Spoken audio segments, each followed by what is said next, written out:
Halo, ketemu lagi nih di sesi waktu rehat. Dan kali ini gue bakal bahas salah satu produk Bumi Langit yang baru rilis, yaitu Quartet Si Buta dari Gua Hantu. Kartu Quartet ini dirilis untuk memperingati 54 tahun hadirnya komik Si Buta ya, sejak tahun 1967. Gimana ya kira-kira isinya? Nah yuk kita buka dan bahas sama-sama. Sebelumnya biar gue makin semangat bikin konten serupa, please comment, like, subscribe, dan share video ini ya. Oke, jadi ini kartu quartetnya terdiri dari 32 kartu karakter dengan satu kartu tambahan, yaitu cara bermain quartet nih, bisa lo pause kalau mau pelajarin dulu. Di bagian belakang kotaknya juga tertulis ucapan terima kasih nih ke UP Mutiara, dan buat kalian yang belum tahu, itu adalah usaha penerbitan yang telah menerbitkan berbagai komik lawas Indonesia. Bisa dilihat juga nih kotaknya cukup keren ya, dengan bentuk ornamen bambu yang bisa kalian temuin juga kartu tambahan di deck ini.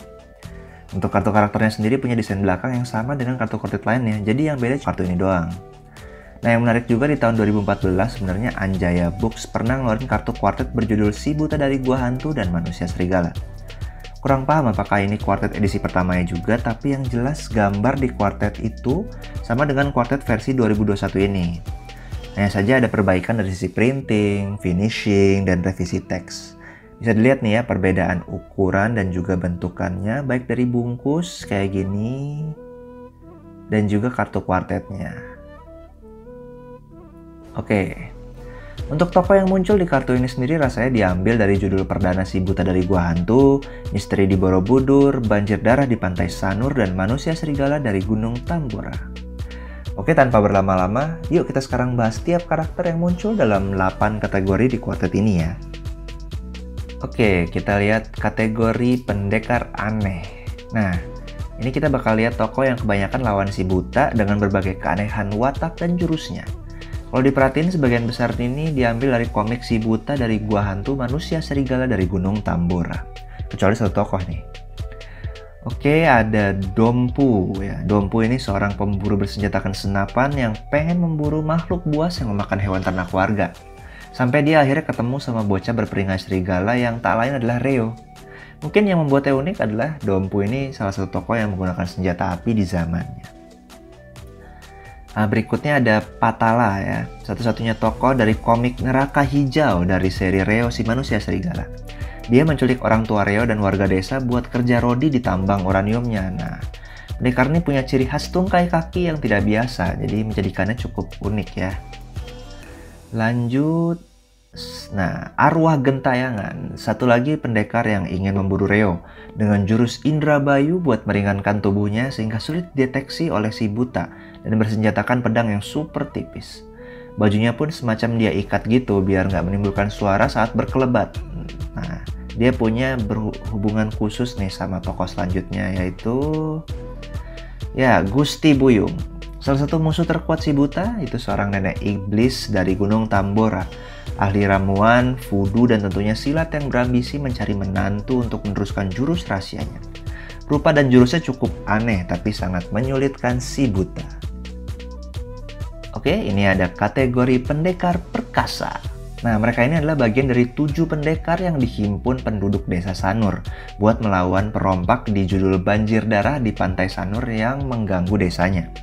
Para pendekar ini datang dari penjuru negeri dan mengingatkan kita pada Seven Samurai. Nah, pertama ini ada Gito dan Tartra. Gito si bocah, nah dia ini pemuda yang jago bertarung pakai pedang besar dan selalu ngikutin si buta yang dianggap sebagai gurunya. Dia jatuh cinta sama pendekar wanita lainnya dengan plot twist di akhir cerita. Kalau Tartra sih anak kecil di desa yang diselamatin aja dari rumahnya sama Gito, yang dibakar sama kawanan rampok gitu. Oke, kemudian Patih Mandalawe Kebodungkul. Nah ini mantan patih di Jawa yang dia adalah ahli strategi perang dan jago pakai cemeti sama keris sebagai senjatanya sambil naikin kebo besar melawan musuhnya. Gila tuh. Ada Datuk Si Gura-Gura dan Sabai. Datuk ini pengembara dari Pulau Samosir, Sumatera Utara yang jago memainkan pisau berkeliling Indonesia lewat ilmu silatnya bersama Sabai putri angkatnya. Sabai sendiri ini dia pendekar wanita yang mahir berpedang dan dia menaruh hati ternyata pada Barda walaupun dia ditaksir Gito dan akhirnya menetap di Bali di akhir cerita. Terakhir ada Daeng Martundong, pendekar dari Bone, Sulawesi Selatan yang jago memakai badik, sejenis belati yang bisa membuat lawannya terkapar seketika dengan lubang di tenggorokannya. Memiliki rahasia yang terungkap di akhir cerita dengan pendekar lainnya. Lanjut, ada kerabat si buta. Nah, kategori ini kita bakal kenalan sama kerabat atau orang-orang yang dekat sama sosok si buta dari Gua Hantu. Siapa aja ya mereka? Ada Reo manusia serigala. Nah, Reo ini seorang anak dari desa Dorokore di kaki Gunung Tambora. Dia terpisah dari kedua orang tuanya dan dibesarkan kawanan serigala. Si buta pun akhirnya menjadi sosok bapak yang mengembalikan sifat manusiawi anak itu setelah bertahun-tahun lepas dari peradaban. Ada juga Batu Geni. Nah, Batu Geni ini pendekar penguasa Merapi yang bisa ngeluarin api halilintar dari palu dan batunya. Tokoh dari komik misteri di Borobudur ini ternyata adalah, spoiler, kakek dari si buta dengan masa lalu yang rumit banget. Ada juga Paksi Sakti Indrawatara. Dia cukup dikenal nih karena muncul di komik perdana si buta.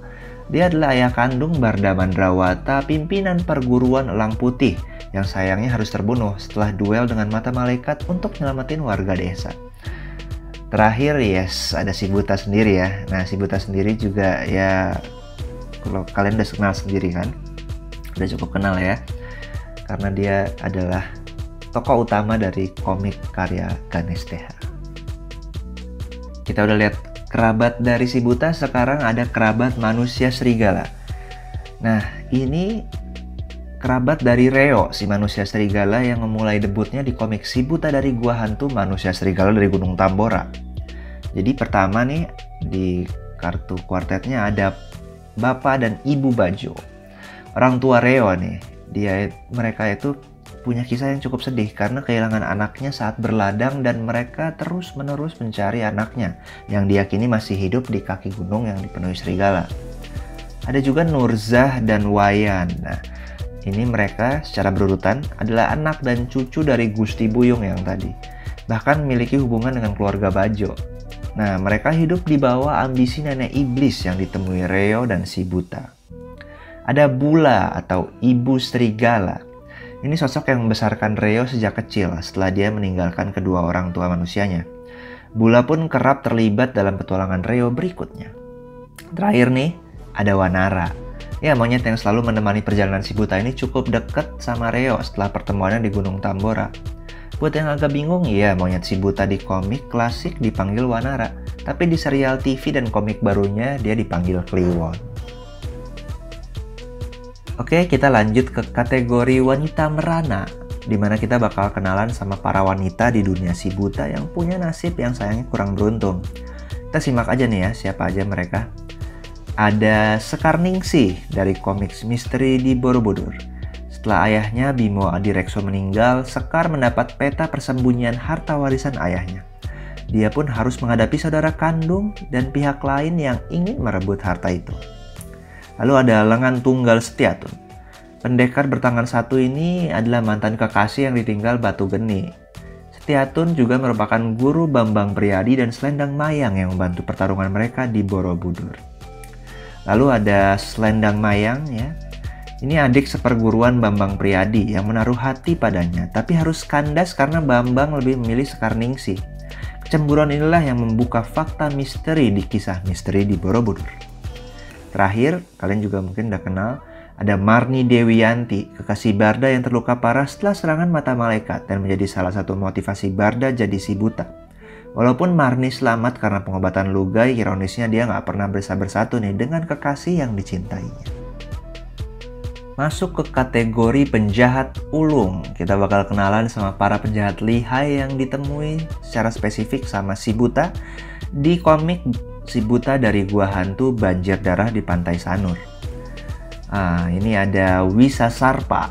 Tri Wisa Sarpa adalah murid dari Begawan Tasbih Maut yang dikalahin si buta dan kali ini pengen menuntut balas. Dia memiliki senjata 3 bola maut bermata pisau yang bisa ngeluarin gas beracun yang dikenalin lewat lemparan talinya. Ada juga Leak Hitam nih. Nah, Putu Oka si Leak Hitam jadi dalang keributan yang terjadi di komik Banjir Darah di Pantai Sanur. Lewat kekuatan pukulannya, dia bisa meleburkan batu candi. Kemudian ada Manusia Pisau. Nah, dia ini anak buah leak hitam yang berjulukan juga pisau malaikat.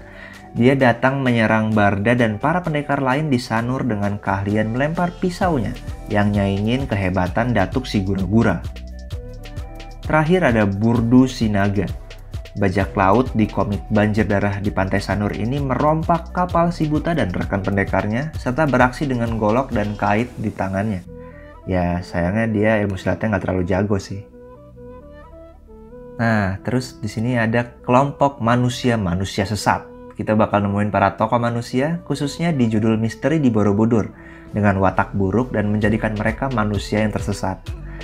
Ada Seruling Sukma. Nah, ini musuh si buta dari Gua Hantu dan murid dari Batu Geni. Yang lewat alunan serulingnya, dia bisa menghipnotis lawan. Dia juga ikut dalam perebutan harta warisan dari Bimo Adirekso, meskipun dia nggak ada hubungan keluarga. Ada Subala dan Subali. Dia ini kakak beradik anak dari Bimo Adirekso yang sangat bernafsu merebut harta warisan sang ayah dari adik bungsunya, yaitu Sekarningsih lewat berbagai cara. Nah, dia dibantu sama Sugriwa, pemimpin pengeroyok yang dikerahkan sama Subali Subala ini setelah Bambang Priyadi menghalangi mereka merebut harta warisan sang ayah dari Sekarningsih.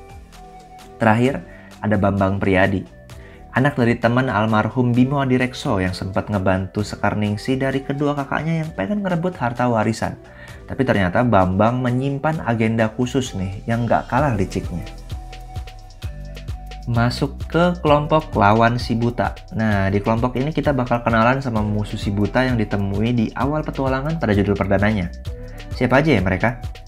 Ada Tritunggal Cemeti Alam.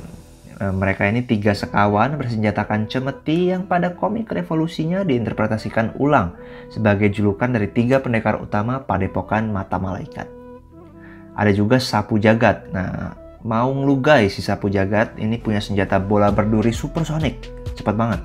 Pada komik revolusi dia diceritain sebagai teman kecil Barda dan Marni, ahli pengobatan yang juga punya jurus ajian kebal lumpur besi. Terus ada Begawan Tasbih Maut. Guru dari pendekar Sapu Jagat yang punya kekuatan silat tinggi ini punya jurus batu tiis yang bisa membekukan lawan lewat senjata tasbihnya. Terakhir kita ketemu sama musuh ikonik si buta yaitu Mata Malaikat.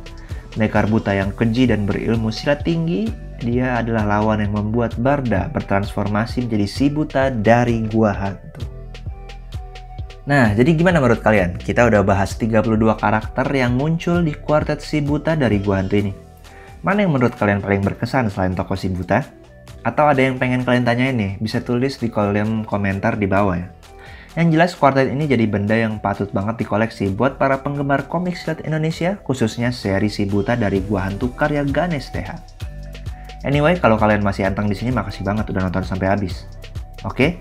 Gue udahan dulu ya, jangan lupa untuk dukung terus komik Indonesia yang pastinya nggak kalah keren sama komik internasional ya.